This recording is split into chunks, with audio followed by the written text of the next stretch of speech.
One sec.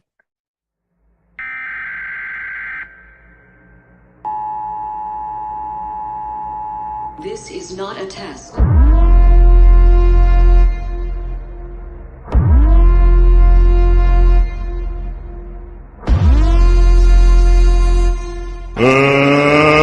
get ready to rumble! He holding a rock, holding a block, oh, you burn to my town. They said the game will mold ya. From a rookie to a veteran, well, me, I'm not settling. Perfection gets me crowned in the ground. Stuff to crumble, you can have it until you lose it. Established and proven, unions a movement. AIDS on the beat, got souls on the thoughts. Wind beneath my wings, raise hell with these boys. Collision course when I spore, and now I'm going off. And if your boys run your mouth, I'm like Vic and all your dog. Cold pilot on this ride, where we're going tomorrow. We are here. It's Wednesday night, 8:30. I'm TJ Spitter.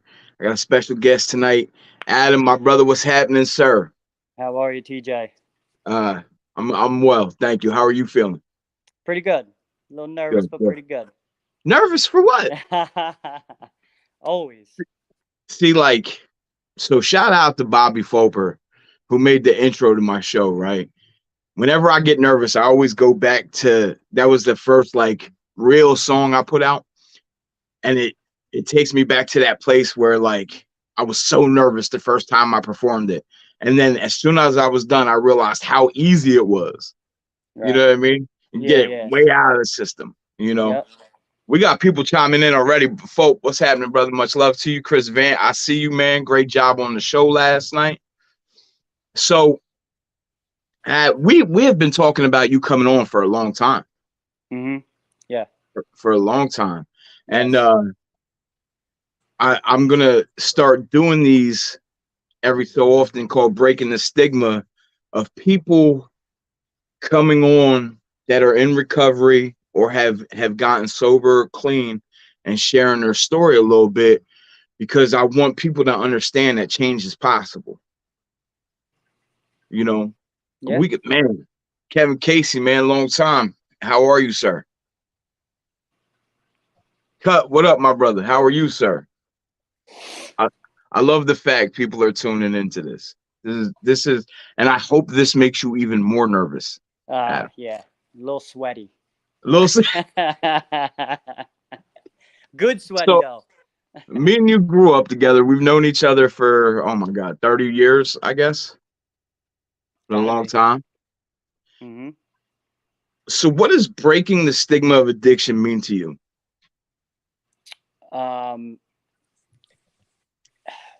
We got to try and find a way to get it to a point to where it's down. For my opinion, it's got to go down as it's not a choice. Right. We got to stop saying it's a choice. Right. It's a choice to pick it up, yes. Sure. But it's not a choice to not be able to put it down. Right. You know, and we were talking about that before the show, before we went live, and the best explanation that I could give is doing something against your will.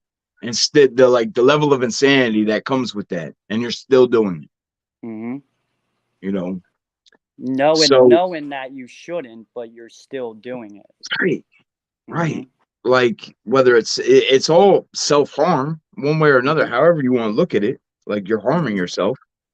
Mm-hmm. You know, you're rapidly approaching 2 years of some clean sobriety. I love that for you. Congratulations, bro. Thank you. That fills my heart with joy. Let's get into your story a little bit. Mm-hmm. When did you start using? I started drinking and smoking weed at 12. 12.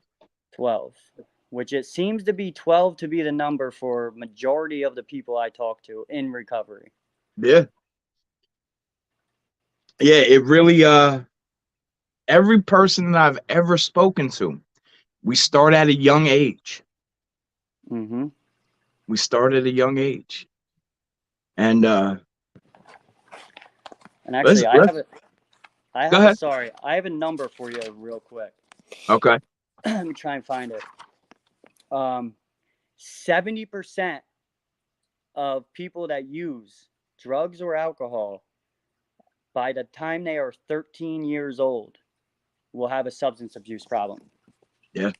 70%. Yeah. Crazy. I mean, alcohol was never really, I hated alcohol. Alcohol was never really my thing, right? But at a very young age, taking liquor out of my mother's cabinet was the first way that I experienced me getting out of my own way, you know? Mm-hmm. Mm-hmm. How was the progression like for you? Progression, I mean, for me, I just thought it was normal. It's normal, right? You know, like even in the teens, okay, going out to the woods or the weekends, going to pool dances, doing all that. I thought that was just what all teenagers did. Right. Apparently not, but that's what I always thought. Right. And then I had issues happen between the ages of 15 and say 20, 22 that probably really pushed everything way farther along. Are you comfortable talking about that? Yeah. So between 15 and I'll say 22, I had my best friend BJ pass away. My cousin Matthew passed away. My grandfather passed away, who was like a father to me. And then at 20 years old, I was diagnosed with stage 4 cancer. So within about a 5-year span, I had 3 of my closest people pass away and the diagnosis of cancer. I remember vividly, like, there was a point where I shut off my crying mechanism, if you would, where I just stopped crying for everything. Mm-hmm. And one of my memories of me crying the most was when BJ passed.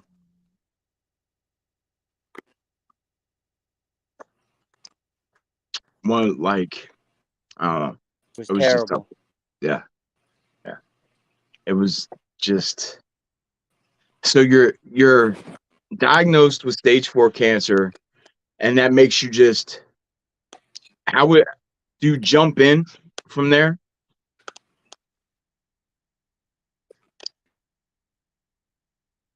Adam, you're freezing up a little bit.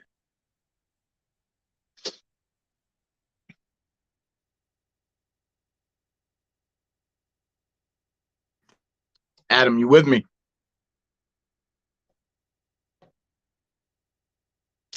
Hey guys, we will be right back. Hey Adam, if you can still hear me, if you leave and come back in, I'm gonna keep everybody at bay. Foper says, congratulations, Adam.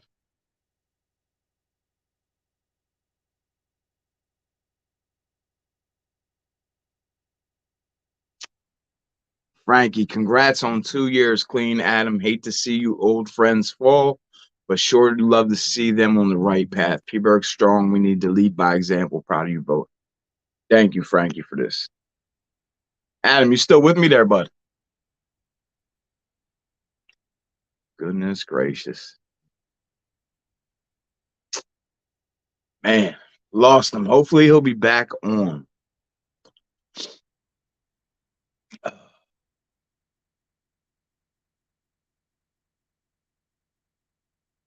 There we go.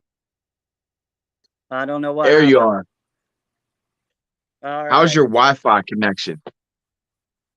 Yeah, I just checked. It seemed okay. Yeah. You're freezing up again. Do me a favor and turn off the Wi-Fi and just go on 4G if you can, or 5G, or whatever your phone has. See if that's better.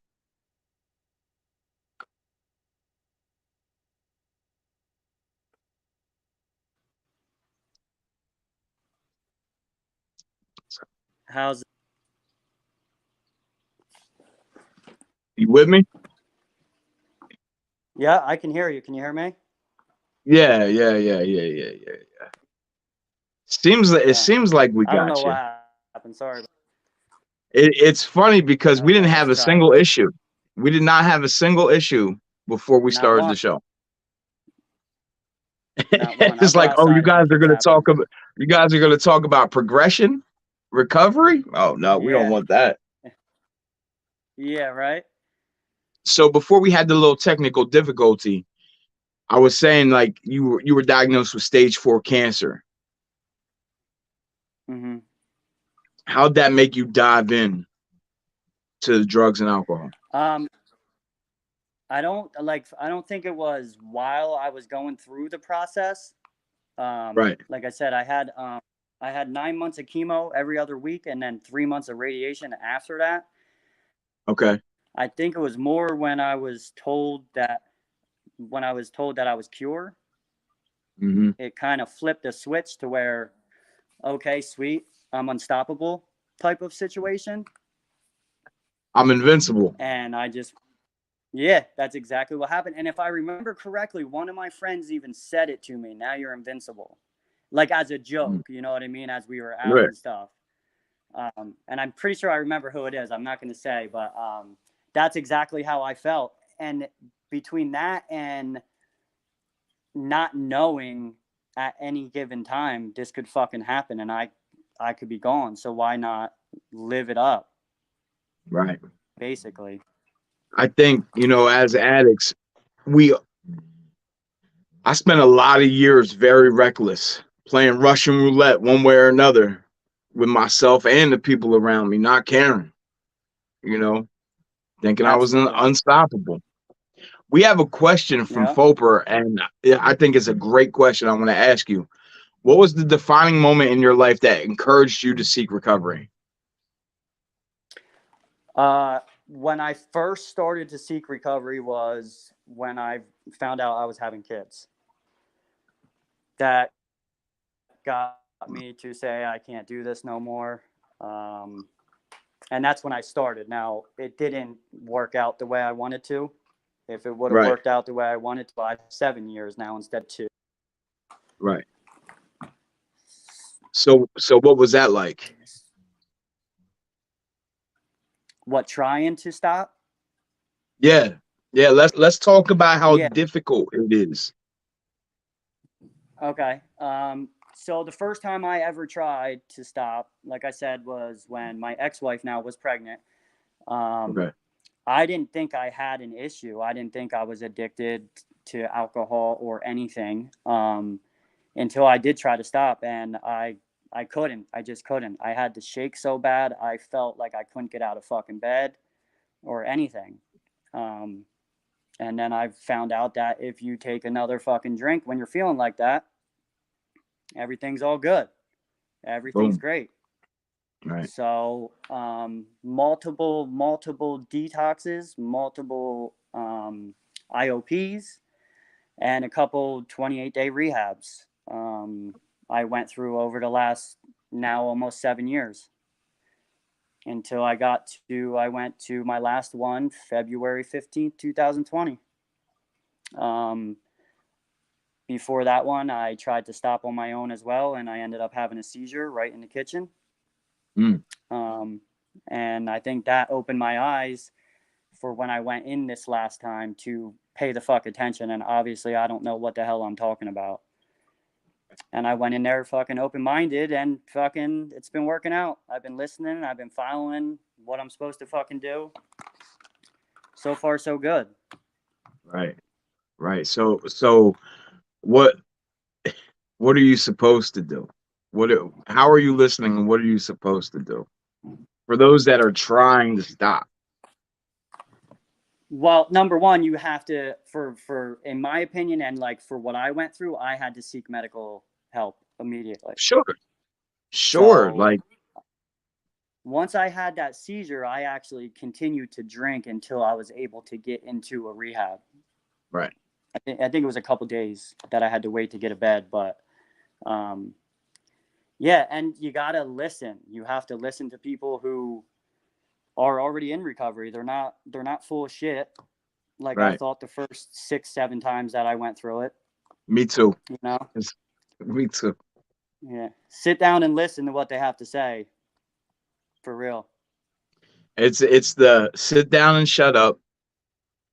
If I want to learn how to get high, I'll ask you. maybe you should just listen and learn how to get clean and sober. Exactly. And at You first know, for me, I was like, no, why should I sit down and shut up? I thought I'm supposed to talk. right, Because, when you go into a rehab, they're like, you got to talk about it. You got to talk about your problems. And then you come out and they're like, no, sit down and shut up. right. So it's a little confusing, but. Yeah, I'm, it's so relatable. Like, what keeps it green today for you? What keeps you fighting a good fight today? um, honestly, that having that seizure is in the back of my head all day, Right, every day. right. So that's the main one. So if something like that happens, obviously that's going to play a part. Um, my kids, man, I don't want my kids to see what I saw growing up at all. Can we talk I- about it, or do you want to? yeah, Do I you mean, not I'm feel sure. comfortable? No, it's okay. I'm sure people know. Like, I grew up in a divorced parents. My mom and my stepfather were who I lived with. Right. Um, they were the loving, caring family who worked hard and tried to put food on the table as they could. And then I went to see my biological father every other weekend, and that was where all the hell and madness fucking happened. Drugs, alcohol, every day, all over the place. I've seen guns fired down there, all kind of shit. Right. And that's one thing that I definitely don't want my kids to see ever. Right. So that keeps it going. But like I told you before we got on too, I'll read stories Right. and listen to other people's stories because that keeps it green for me. Yeah.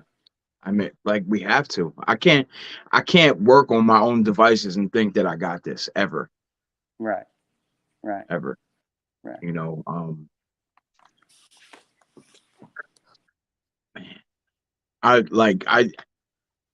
I had to take a breath for a second, like because it's conversations like this. Like, I'm very, very proud of you. Thank you. You know what I mean? And like, it means a lot to me that you would even be willing to come on and talk about how you got here. Hmm. You know, go ahead. Yeah, I mean, I feel like talking about it, which I would never done in my life until I went to this last rehab. I never Right. talked about nothing. But I found out by talking about it. I don't know. It just feels like a weight is lifted off my shoulders every time I talk about something. So Yeah. it's helpful to me, and I hope my story or whatever or our conversation can at least help somebody else. Yeah, absolutely. Like that's my goal in all this. Like, it's just to show that like no matter what your upbringing was or how you lived your life, like change is possible. You know, Absolutely, like absolutely. I remember getting my name plastered throughout the paper, for the wild shit that I was doing. And now like whenever my name makes the news again, it's for something positive. Absolutely. Jen says, Chris Vance fiance here. Congrats on the 2 years, Adam. Thank you, Jen. It's amazing. Do you do the one day at a time motto in your head? I kind of don't like that. Okay. I don't know. I mean, I've heard it so much. I think I kind of just got tired of it. I'm not really sure. I'm more of I don't, when I wake up, let's get through my work shift and then fucking go from there. You know what I mean? I can't go that much farther. Right. Right. Put my pants on first, you know? Everybody's like one day at a time. I'm like, give me about 20 minutes first. We'll Yeah. start with the Yeah. first 20 minutes. Just wake up. Let's get this day going. We'll see how it goes Hmm. from there. You're asking me too much right now. Exactly. You're asking me too much right now. You're asking me questions I don't have the answer to. Right. So we're talking about Phillipsburg before the show started. Hmm. And do you think we all came up the same way? Like thinking what we're doing is normal? I do. I do. Right. Even Explain. like, even like, off like off to drugs and alcohol. Like even like how we used to go like tic tacking and shit. Right. People don't do that. Like, people outside of our area don't do that. No, So, like people don't Mischief Night, people don't really know what that is. I know, but I thought that was what like the whole country did. Right. You know? Right. So yeah, I mean, I think I don't know. I don't know if it's the environment of the town or I mean, there is a bar every fucking corner in that town. There's I don't know. I don't know what it is. Ding dong. Yo, shout out to you, Martin Altimos. Ding dong ditch. Ding dong ditch. My kids do that to me now. I was like, where the hell did you hear that from? Right. And Priscilla said it the best. It's 1 minute at a time. Yeah. And it really, sometimes it really is. Sometimes give me 60 seconds and I'll go from there. Absolutely. Because if you give me 5 minutes, I could already make that bad turn. Yeah. I'm like I said, I'm one bad check away from messing up the whole account. Absolutely. All kinds of overdraft fees. Yeah. All kinds of overdraft fees. Patsy asks a great question. Are there any specific words of encouragement you give to someone trying to fight the fight right now, Adam? Maybe something someone possibly said to you that stuck with you these last 2 years and helped you along. Words of encouragement? I mean, it's tough. Number one, you have to want it yourself. You can't do it for anybody else. Right. But when you think it's not possible, remember that it is possible. Anything is possible, but this hand-me-out shit that's been going on these last couple years in this country, that ain't the way that you're gonna. That's not the way you're gonna get sober. That's for damn sure. Or clean, whatever you call it. Yeah, this shit is work. Work. It is. It's work, bro. And it's every day. Every day. Yeah, like if you're check this out, right? If you're having a bad day, say you're clean, you're trying to stay clean, sober, whatever lingo you use, and you're having a bad day. Sprinkle some dope on it and see how much worse your day gets. Absolutely. So I promise you, it'll feel good for a minute. And that shit go away. Your day's gonna get worse. Sprinkle some alcohol on that and watch how bad your day gets. Yep, and I'll actually say that to myself. Yeah. Yeah. Andrea said, Adam, you were in my wedding 28 years ago. I had no idea your struggles, but I'm sure glad you are doing well. I know how very much your mom is proud of you. Congratulations on your 2 years. Thank you very much. 28 years ago. The fuck was I was 12. I was probably drinking. Yo. It's commonplace, man. Like Priscilla said, I had no idea what Tic Tac was until I moved out here. Yo, Phillipsburg is wild. Dude, I promise you. Chris Van says it was hard where we grew up. Drugs, alcohol were always around us. Yo, like, if you have no idea, you don't know until you know, right? Mm-hmm. You don't know until you know that there's a liquor store in every corner. Exactly. We got more liquor stores on the highway than we do gas stations. Sickening. Yo, and the hit for me is alcohol is legal. You can't have a problem with alcohol. It's legal. Yep. How many times I heard that? Yeah. People think it's a huge problem, and I don't know how you feel about this, and it might be off. You might be going off a little bit, but people have a problem with legalizing marijuana. Right. But you're okay with a liquor store and a bar on every corner. Right. You know? I'll say this, and you know my feelings on it.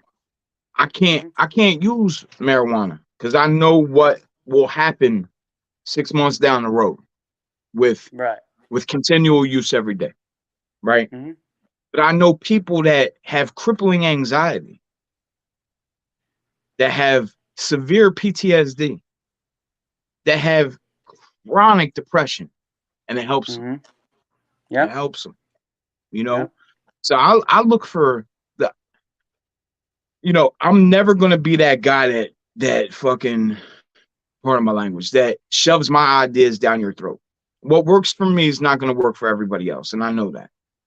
Right. But what I can say is I'm all about the solution of helping everybody. Each case is different. This is a case by case Mm-hmm. basis, you know. Yeah, it's not one shoe fits all in recovery. No, it's definitely not. It's And I say, definitely not.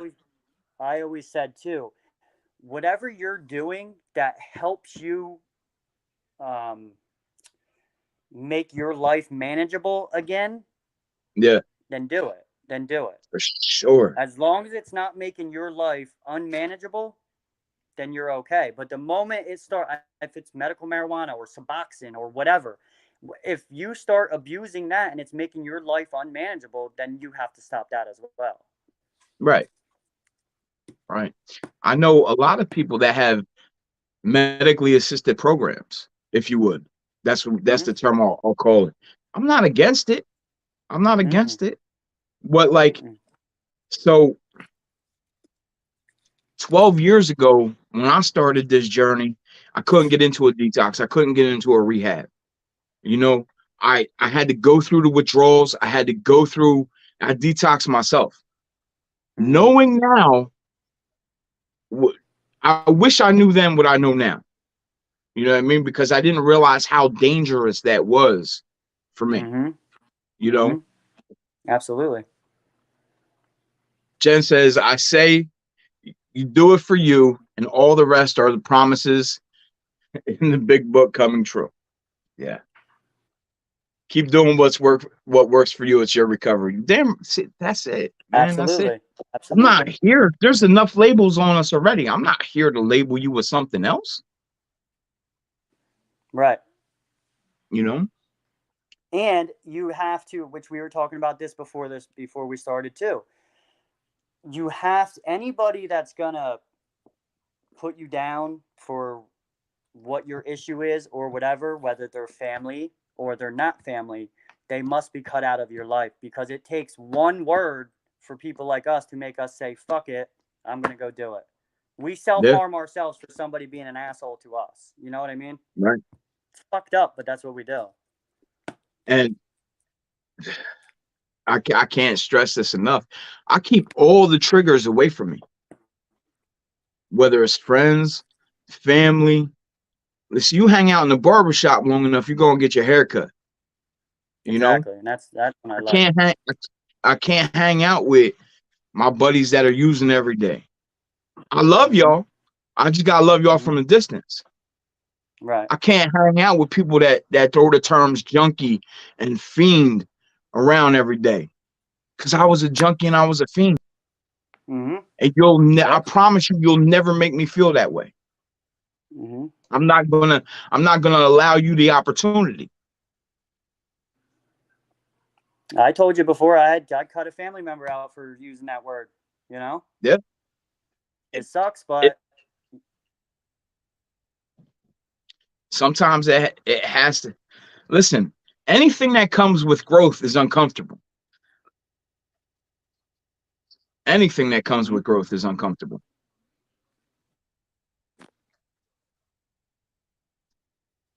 So, yep. I have an odd question for you, and this is only because somebody asked me this recently. You're freezing up again, Adam. Oh man, you there, bud? Antonio, I see you, my brother. Much love and blessings to you. Adam, you there? You're cut out again. It's There going in you and go. out again. Man, that's that Washington internet. No, I mean, respectfully. Oh shit! That fucking Comcast. Are we there? Yeah, break it up a little bit, but we'll get through. I think Am I people there are now? understanding the main point. Yeah. Yeah. So let me ask you this. Okay. What do you do? What do you do for fun today? For fun today, I hang out with Mhm. my kids. And I go hiking a lot. Okay. That's basically what I do. I've been trying to find all different trails throughout the state to go hiking. My kids come along with me on ones they can do, and ones they can't do, I go by myself or with whoever wants to go. I don't know. There's not really much for me to do that I don't cross paths with alcohol, so it's Right. hard. Right. Like I couldn't even go to one of my close friends' weddings because of it. Mm. But it's either that or lose everything. So All right. This is a great comment. What are the struggles on events that occur in your life now that involve drinking, such as birthday parties, Super Bowl, camping?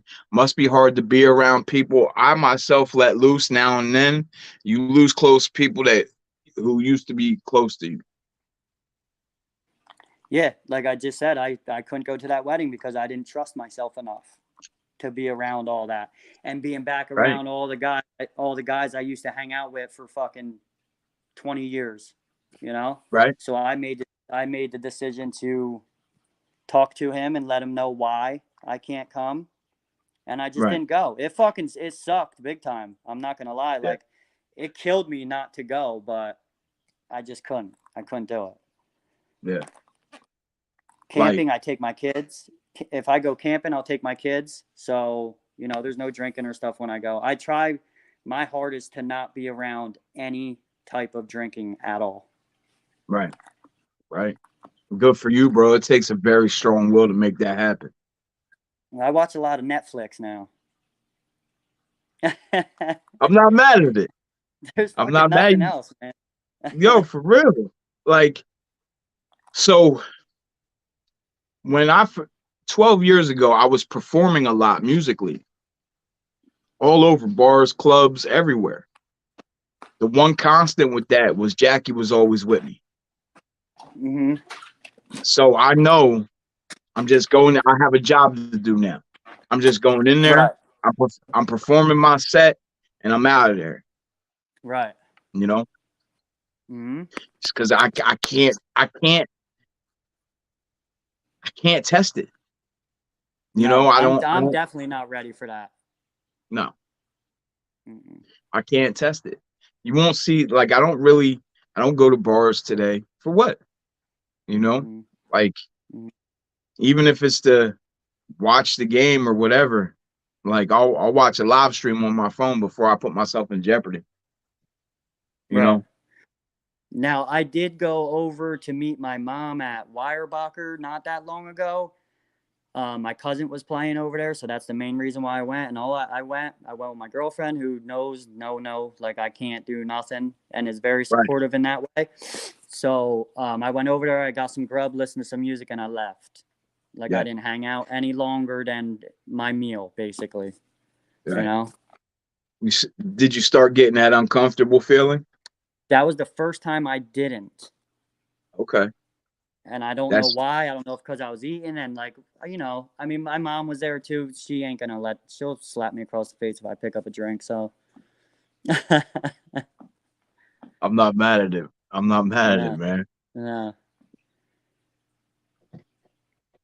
John Purcell said, John, thank you for tuning in. Said drinking is the hardest thing. I think dope was way easier. You're both amazing.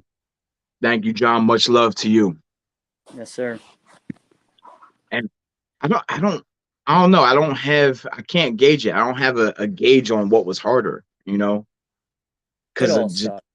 yeah, it's just all a nightmare to stop, It you is. know? Mm-hmm. Absolutely. And then when you get yourself sober, clean, whatever, then you got to go and fucking face everything that you did. So You know. now, now we're So getting to it.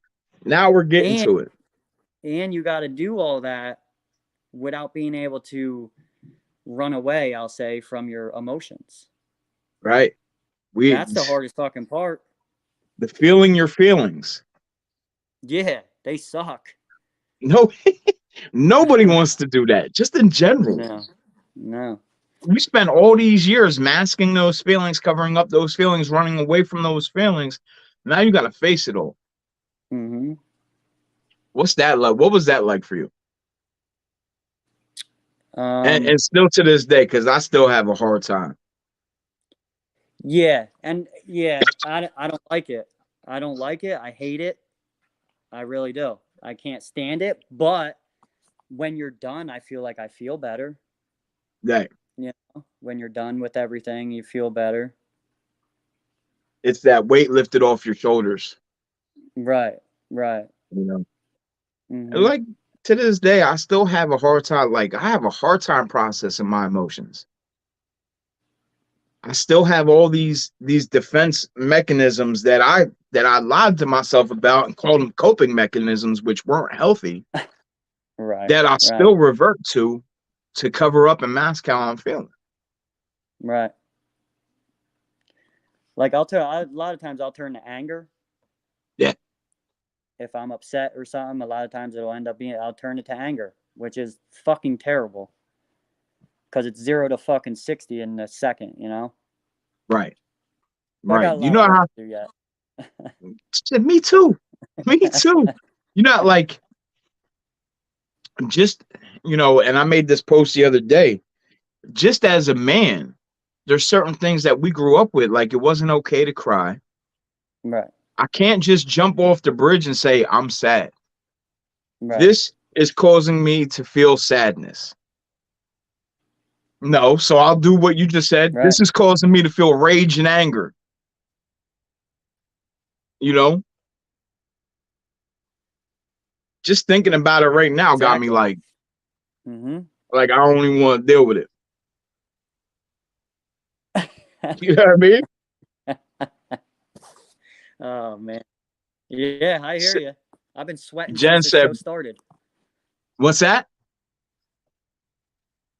What'd you say?" I said I've been sweating since the show started. It's easy though, because when we're done, I click the end button, right? You're gonna be like, "That was way easier than I thought it was gonna be." Yeah, I know. Jen said, "Breaking those unhealthy coping mechanisms are hard." They are. You're Hardest basically feelings was to learning a leave new way friends. to live. Yo, yeah, yeah. It's like teaching yourself how to walk all over again. Right. At 35, 40, 30, however old, you know? Right? It's crazy.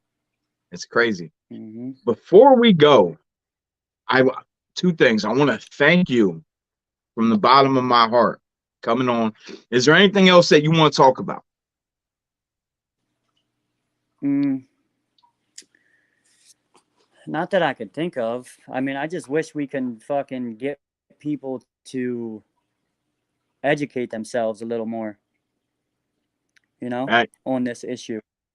I just wish I knew a way to do it because there's stuff out there, but nobody's going to fucking read it or nobody like there's meetings for everybody out there, whether you're a parent or you're a brother or whatever. There's all kind of shit out there, but you can't force Yeah. people to go and do it.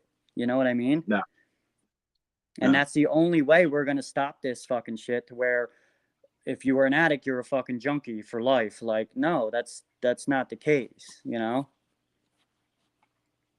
Kevin Casey said, "Wow, my problem was where or who I could have turned to for help. As both of you know, my dad and his involvements in sports and church, we didn't discuss or even feel comfortable talking to my family." Mm-hmm. That was wow. One of the hardest things for me was, my mom knew I was off, right? And I don't really have a better way to explain it. But the hardest thing for me was like, Mom, I have this problem with drugs and I can't stop using. You know, Mm-hmm. let's talk about uncomfortable conversations. Right. Learning to live at 36 years old. Man, you ain't lying. Mm-hmm. Is there anything you want to ask me before we go? I had a bunch of questions too. I was gonna pick one, but now I can't think of any. Um, I love that for I have you. a question. Go ahead. For recovery, going through the steps, right? Okay.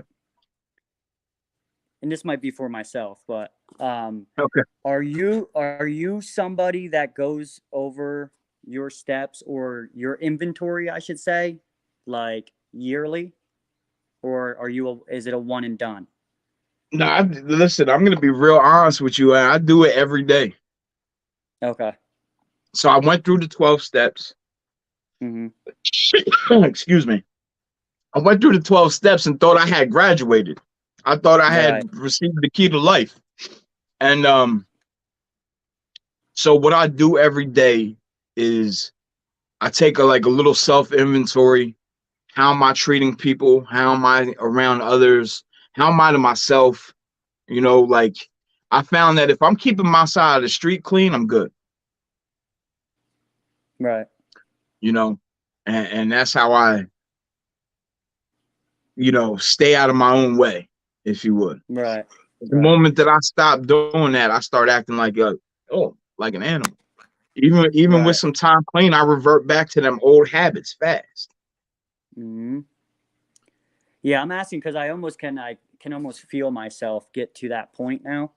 You know what I Mm-hmm. mean? Where like if I don't do something, it's gonna be bad. Right. So Andrea said, Adam, I am so proud of you and how you are now and the inspiration you are to people.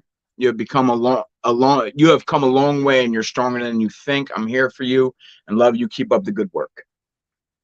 Thanks, Ange. Love you. That's my sister. See, it's that. Mm-hmm. Yep. It's that.